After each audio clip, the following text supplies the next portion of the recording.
Hi and welcome to Creating Cadence, a podcast for life and work in motion, where we explore how to work well and live well at a cadence that's more sustainable for us, despite this fast-paced world we live in. I'm your host, Mish Bondizio, and I help high achievers, creative thinkers, and purpose-led business owners working at the frontiers of making impactful change to activate their potential and transform their approach to life, work, and business. The aim of the podcast is to champion fresh ideas around creativity, culture, innovation, productivity, digital wellness, sustainability, and the future of work. This is episode 80, the third of season 13, published in early May 2025. The theme for this season of the podcast is sustainable business approaches and regenerative flexible working practices. And in today's episode, I'll be chatting with Deborah Smith, the director and co-founder of S&L Planning Consultants. We'll be talking about her professional and personal development journey, as well as how her company has implemented 4-day working practices. But first, some updates from me. So as you now know, I'm a Magic Mind ambassador, and I wanted to share a bit more about my experience using this mental performance shot. I've been taking Magic Mind since January with the aim of improving my productivity and focus, because these are things I'm always experimenting with as part of the work that I do with Creating Cadence. Magic Mind is billed as a science-approved herbal supplement to support your cognition, boost your energy, and reduce your feelings of stress. And it's made with high-quality ingredients and nootropics such as lion's mane, matcha, ashwagandha, and L-theanine. Now, I take the regular mental performance elixir, which is low in caffeine, and I have to say that it has definitely exceeded my expectations in terms of what it can do to help me. You have to take it for about a week before you start noticing the difference, and I found that it works best for me when I'm doing tasks that need my full focus. So, for example, when I'm writing as part of the communications and consulting work I do, or when I'm creating content for my newsletters or marketing, or when recording podcast interviews and I need to bring my A game with my guests. Based on my current ultradian rhythms, my best time for this type of work is mid-morning through to early afternoon, and I usually take Magic Mind about 10 to 15 minutes before I start a deep work session. How it helps me is that I find I'm more present with the work that I'm doing, so I can bring my best self to the creation process. I find I seem to get more done in the allocated time, and it calms my system. I'm also less likely to self-distract and disrupt my flow by reaching for my phone. Interestingly, aside from the productivity benefits, many of the ingredients in Magic Mind are also known to help ease perimenopause symptoms, and I'm finding it's definitely helping me to maintain a more level mood and reduce my brain fog. So that's part of the reason why I decided to keep taking it. So if you're curious to give it a try, you can get up to 48% off a subscription using my magic code, which is Cadence APR. Head to magicmind.com/Cadence APR to get yours, and I'll leave the link in the show notes for you. Coupled with this year I'm also trying to be super intentional with my well-being practices, and that includes taking care of my skin, eating better, journaling, and gratitude practices. I also did the Positive Intelligence Coaching course earlier this year, and I'm now developing a more robust meditation practice. And I'm finding that Vedic meditation in particular has been a welcome and beneficial addition to my toolkit. Now, interestingly, I thought I would find it really hard to put aside 20 minutes twice a day to do this, but I'm now 4 weeks in and I haven't missed a session, and I'm finding it just feels natural to make time for it every day. I actually look forward to it. Now, that doesn't mean that the practice itself isn't hard. At times, sometimes the actual meditation session can be really uncomfortable, but that's part of building the skill, is learning to sit with the discomfort, whatever comes up, to let go of it in your mind and move beyond it. So, my adventure in meditation continues. And finally, in other news, a couple of months ago, I was invited by the North and Western Lancashire Chamber of Commerce to become one of their judges for this year's Be Inspired Business Awards, also known as the BIBAs. The actual awards ceremony for the BIBAs only takes place in September, but all the behind-the-scenes action is happening right now, because we recently had our judges training event, which helps us to prepare for what is expected of us as judges. And then we'll be interviewing the award applicants in mid-May and also visiting their workplaces in mid-June before we complete our assessments. I'm on the judges panel for the Small Business of the Year award, and I'm actually very nervous, but also very excited to be doing this because it's the first time I've ever done something like this. So I'll let you know how it goes. And with my news out the way, let's move on to the interview part of today's episode which is a chat with Deborah Smith. Deborah Smith is the director and co-founder of S&L Planning, a full-service planning company that supports people who create buildings and spaces for people to use and enjoy. Before co-founding Smith & Love, Deborah worked in local government and started in private practice in 1999. She's particularly proud of her involvement in projects relating to providing assisted living housing and homes for older people. And she's recently also been involved in a £23 million town centre regeneration scheme in Burnley. Deborah's excellent communication skills mean that she can lead project teams, liaise effectively with local planning authorities, and maintain long-standing and trusted client relationships. And these are important points that did actually come up during our conversation. In this interview, we chat about mental health and the importance of developing our self-awareness as part of supporting ourselves personally and professionally. We speak about the challenges of running a successful small business whilst raising small children, and the benefits of implementing a 4-day working week, as well as unlearning a destination-focused way of living and working so that we can instead make room for opportunities in the present. This is a lovely, wide-ranging and topical conversation, and I'm sure you'll find it interesting and beneficial. So if you're ready, let's dive in. Hi, Deborah. Welcome to the Creating Cadence podcast. It's lovely to have you on the show. Thanks for having me. So a bit of context, I was first introduced to you by a mutual friend, Katarina King, who is the co-founder of Society One co-working space in Preston. Then I heard you speak about your experience with mental health challenges as part of an inspired wellbeing talk event hosted by an organization called It's Mental. And shortly after that, you were also on a panel for a Preston partnership event, which was talking about ways of working in the city. And so discovering that we have some connections and interests in common, we've had a few conversations about these things since. And we will talk about these aspects of mental health and flexible working and so forth more in a little bit. But first, I wanted to start with you and your current context. So tell us more about you. Where do you find yourself in your work and life at the moment?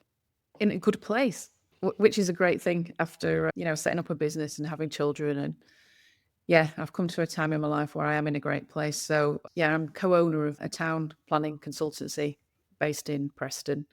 And we've been in that partnership now for 10 years. This is our 10-year anniversary year. Congratulations. Thank you very much.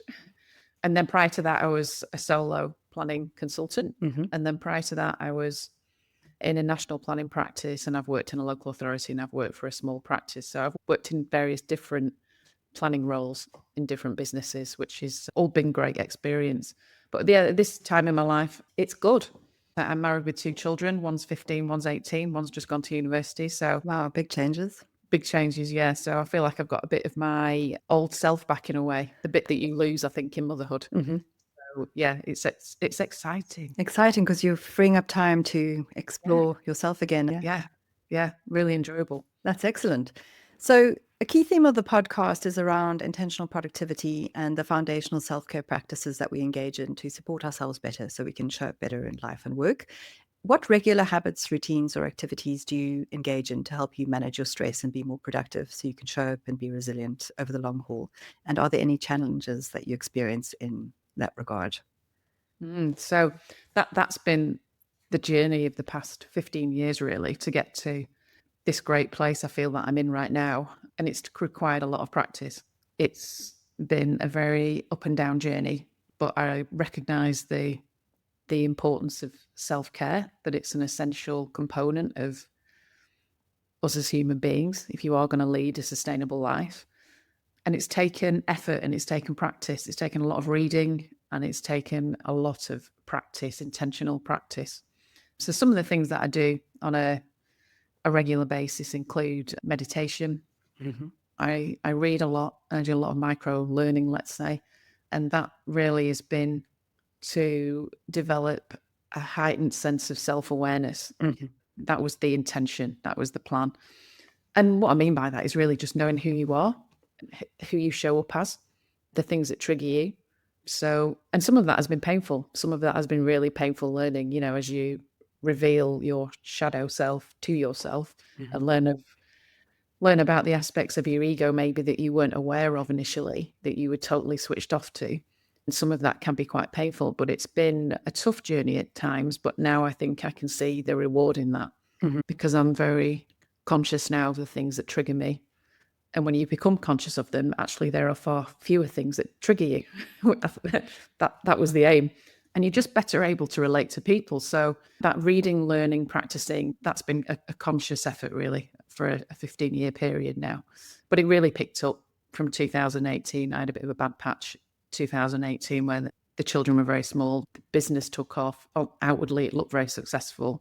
But inside, I was absolutely crushed. It was so hard doing, running a business that looked successful, yet children were small and, one's at school and one's at nursery. And I just found it incredibly hard.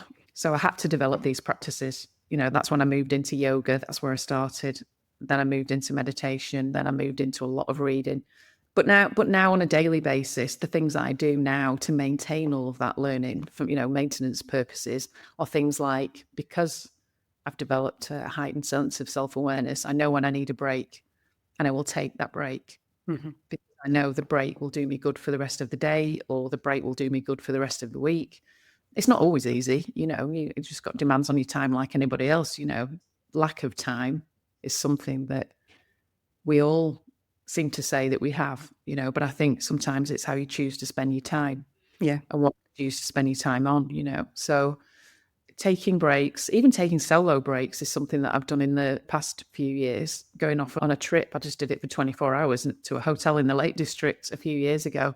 And that really did me some good. If people at work want a piece of you, if your clients want a piece of you, if your children want a piece of you, your husband wants a piece of you, to go away and just do absolutely anything that you want on your schedule, it's great. So I tested that and did 24 hours and that was great. That worked. So I followed up with a longer trip to Dublin. Fantastic.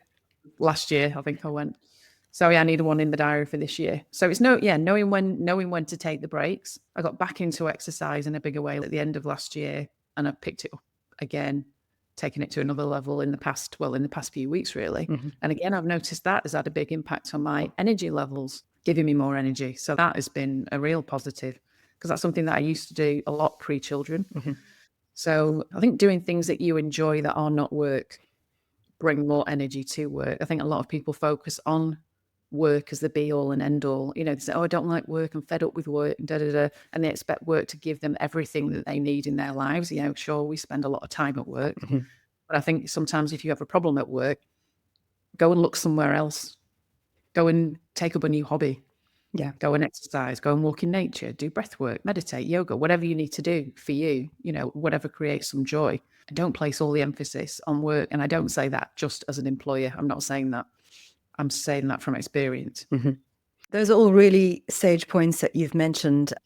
First of all, those self-awareness piece, it's so important. In order for us to understand how to care for ourselves best, we have to know ourselves truly. Yeah. And not all self-care practices work for everybody. So that's part of getting to know yourself, is helping to understand which practices work best. I love the idea of creating space in your life to go away. And that doesn't just create space, it also puts you in a different environment. And very often we see our challenges and problems in a completely different way when we remove ourselves from the situation we find ourselves in. Oh, yeah. So both of those are super powerful. And yeah, we often place so much strength on our identity in relation to work, but we are so much more than that. And I talk about that quite often in the podcast, about how everything we do outside of work informs how we show up in the workplace. And so important to realize that. And very often when work isn't going well, if our identity is tied solely to that, it really affects our health and well-being. So it is about understanding, how to build a more well-rounded, meaningful life that will positively influence your work. So thank you for raising those points. Talking about the mental health element, you are also an ambassador for It's Mental. And related to this, they've recently launched a Stay Well Preston initiative, which I'm very excited about. Why did you choose to align with It's Mental specifically? And, why is it important to you to do this work? Yeah, I think essentially people are important. And on a personal level, I don't like to see the struggle that people have. It's very hard, isn't it, to get into someone's head that's struggling, and it can be sad to see that, and I think I went through a bad spell when I was about 25, when I was in a job where I was really stressed, and my life is very, very average, very, very ordinary. And I'd got into this job and It was my first job in the private sector, and it just hit me like a train. I don't know what happened. I don't really know what happened and why it stressed me out so much at the time. I do now because of reflection and know myself a bit more. But at the time, it absolutely floored me. And it was after that job and during that job, because I read my way out of a stressful period, that I started to get into reading about the mind. And I thought, because I needed to know more about it, because I thought it's hit me and I don't know why it's hit me and what is this all about. So a friend, just going back round to It's Mental, a friend of mine knows the person who set up It's Mental, the owner of It's Mental, and she thought that we should meet. So that's initially how we got introduced, because she knew I was into anything that's related to mental health and wellbeing. So we met, and I love what they do there at It's Mental. It's great. And I think the Stay Well strategy that they've introduced is really good as well. You mentioned that, there's a stigma around mental health still. And if you can just change the perspective on that and say, actually, this is about staying well, this is about mind gym, this is about preventing the need to go and get medication or end up in the NHS system, or whether this is the small things that you need in your toolkit to keep you steady and balanced. And so, I'm an advocate of mental health and wellbeing, and they're just doing all the right things. Inspirational wellbeing talks, events they hold and get great people together, which you've been to. It's great. It's really good. Yeah, I think that's the right thing. If we can hear people's personal stories about how they've overcome their challenges, it's incredibly inspiring, Isn't it? Attending those sessions, and it puts your own problems into context, really, and helps you realize that no matter how hard it is, you can find a way to overcome them. Exactly. Yeah. And if you can take a snippet from something else that somebody else did, that's great. Yeah. Just that feeling. I've noticed it recently. I'm involved in the Forum for the Built Environment, and we did a Women in Construction event. So there's 5 women on a panel talking about their journey and what it's like to be a woman in property and development. And some are on construction sites, and having to deal with men who's got a certain perception about their role. And even though they've got very senior roles, some of these women, and the power of inspiration, to be on the receiving end and to watch incredible people, it really filled the room. I mean, I was high for about 3 days after the event. Fantastic. And everybody else felt it in the room as well, And so, for It's Mental to do inspired wellbeing talks is powerful stuff. Indeed. Yeah. And we'll share links to that organization in the show notes as well, if people want to learn a bit more. So the podcast's called Creating Cadence for a Reason. It's all about how we create a better rhythm, pace, or flow in our own lives and our work days, and also with our clients and our customers. And one way that you are doing this is in adjusting your working style and the pace of your working practices. So I'm keen to explore this part first. When the second pilot of the UK 4-day workweek campaign was rolling out last year, that's 2024, your company decided to experiment informally with trialing that format. What made you decide to do it, and what has the impact been in terms of your experience with your team and your business and your clients? Yeah, so it's something that me and my business partner had talked about for us initially. Wouldn't it be great if we do 4-day week? Great. Well, you've got that privilege if you run a business. You could organise it. We could organise it, so we could just do that.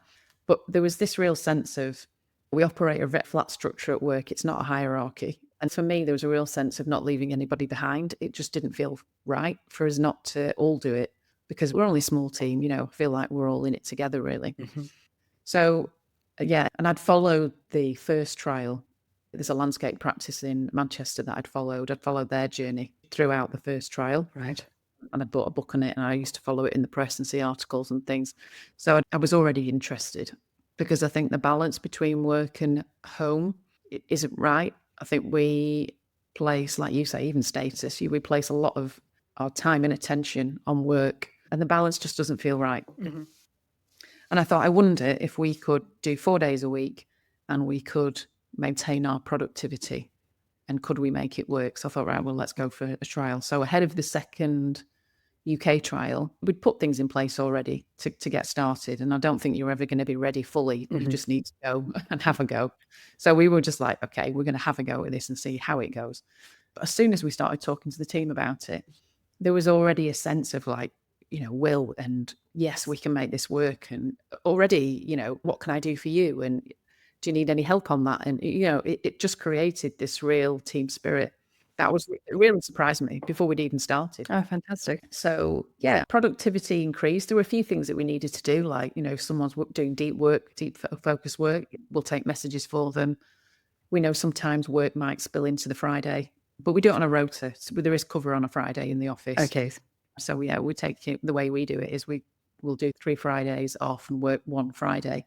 And and I run a business, and my business partner also runs a business. So I'll be honest, it doesn't always work for us, but there is flexibility there for us, which is absolutely fine. And we've decided to carry on with it and do just on a 6-month rolling basis. So we're now in our second 6 months. Fantastic. And how have your clients responded? Did you communicate to them that you were doing this while you were experimenting? No, I didn't feel like we needed to, because what I wanted to do was see whether or not they'd even noticed. And they haven't. And they haven't. I mean, if you run a small business, if someone rings me on a Friday, I'll answer the phone. If it's a certain client where I know we're in the thick of a project with them and they need me, then I'm not answering the phone. So yeah, commitment to client care is really important. So yeah, if somebody wants to meet on a Friday, and sometimes, quite often they do want to meet on a Friday morning, then yeah, fine. I'm not saying no. Yeah. Because that's the choice I've made, that's a choice. So yeah. And in terms of well-being and so forth, how has that been influenced by implementing the trial for you personally and also for the team? Well, I think for everybody, it's just created some headspace. I mean, straight away, everybody was getting gym memberships. So I was like, well, that's a great outcome. Yeah. Because that's exactly what, if we all did it, that's the outcome that you want. You want people to be healthier and be less of a burden on the NHS. Yeah. That you want a healthy, longer life. So we know that sitting at a desk for long periods is not great. And there's all sorts. You want to spend time with family and friends. The person that you chose to marry, for example, or your parents, if you need to spend more time with them, if they're in that stage of your life, or see more of your kids, because that's really important. Being a parent and being around your children as much as you can, is important for their development, in my view. 100%. And particularly from a woman's perspective, for a woman who has young children, especially, very often our work environments are too inflexible to accommodate childcare and work. So very often it's the mums who end up sacrificing their work so that they stay home to look after their kids because of that inflexibility. Yeah, I set up a business and work for myself because I was in a national planning practice thinking, I don't know if I could actually have these 2 children and make this work. This big job, what I describe as a big job that takes lots of time, where you are giving a lot of attention and brain space to it. Now, it turns out that setting up my own business was even harder for a period. But yeah, it's got a little bit easier more recently. But yeah, for 3 years, it was the hardest thing I'd ever done for 3 years. But that was part of my journey. Yeah. Well, I think running a business is hard, period. Yeah. And, when you're juggling parenthood and lots of other things as well. And I agree that it doesn't mean that you're working less hours. It just gives you the choice in terms of when you might work those hours so that you can potentially fit them around the things that are important. Yeah. I needed, more flexibility. Yeah, 100%. All right, let's look at this question of creating Cadence from the perspective of the services that you provide. Your company supports clients in a very diverse variety of sectors, from private clients and landowners to corporates, developers, and even educational institutions. And you deal with all facets of the planning process too. So at its essence, how does what you do help your clients to build or maintain momentum in their lives or business? We develop very personal relationships with our clients, and getting to know our clients is very important to us. Planning doesn't always go to plan. It involves a lot of money for our clients. And I think recognizing that the amount of time and financial and emotional investment that clients put into their projects, that means a lot to us. We have to recognize that, and we have to respect that. So when things go wrong and, maybe a local authority is not issuing a planning decision notice as quickly as our client would want them to, and they've got a loan that is being paid on a weekly basis, it's important. And they can get mad about that. They can get really frustrated. So we have to acknowledge that. And I think the ability to, if you've got a heightened sense of self-awareness, and through meditation practice for me as well, you can recognize what is your own stuff and what is somebody else's stuff. So sometimes there are times where we've really had to calm clients down. But this is hard, and this is about knowing a client, because how I deal with each client is very different. It depends on how they are, how they react. You have to know them to know what's the best way. And it goes beyond knowing, oh, this client likes to operate by email and this client likes a telephone call, and it's so much more than that. Yeah. It's knowing that if there's a problem, that you're going to share the problem with them. You're going to do what you can because you know it's important for them. So it doesn't matter the scale of the project. It doesn't matter if that's somebody who wants one house or if that's somebody who wants 150 houses, because it's important to them. It's important to us to make sure that we remove as many problems as we can. Never go to a client with a problem, always go with a solution or some options, Yeah. Yeah. There's always another way. Yeah. And being able to help them figure out what that is and, nurture those relationships and reduce any friction. That's a very important role that you play in Yeah. facilitating between the people issuing the planning or approving the planning and the people requesting it. Especially, as you say, when things like money are involved. Yeah. Large amounts of money. Yeah. Interesting. Thank you so much. All right. So we're coming to the final question. And this is all about the wisdom that you can share with my listeners. Based on your experience of life and work so far, do you have any words of advice or some key takeaways that you want to share?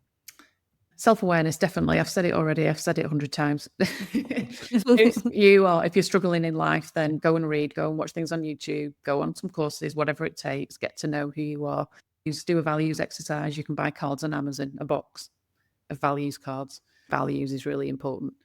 But for me, I think one of mine was very goal focused, very destination focused. And I think we get taught this in education, where you go from GCSEs to A levels, degree, first job. And then I was on this path of what's next? What's next? Is it it's marriage? And then it's another promotion, and then it's children, and da, da, da. And then I got to the point where I set up the business, I have the children, and everything seems to implode. And I had to unlearn this destination focused way of living, because I think I was potentially missing opportunities, and you're very much in control and not in flow. If you are, what I felt, was on a train to the next destination. Great, got this one in the bag, right? What next? Yeah. I think there are opportunities missed in life if you become so fixated on a goal. And I was very good at that.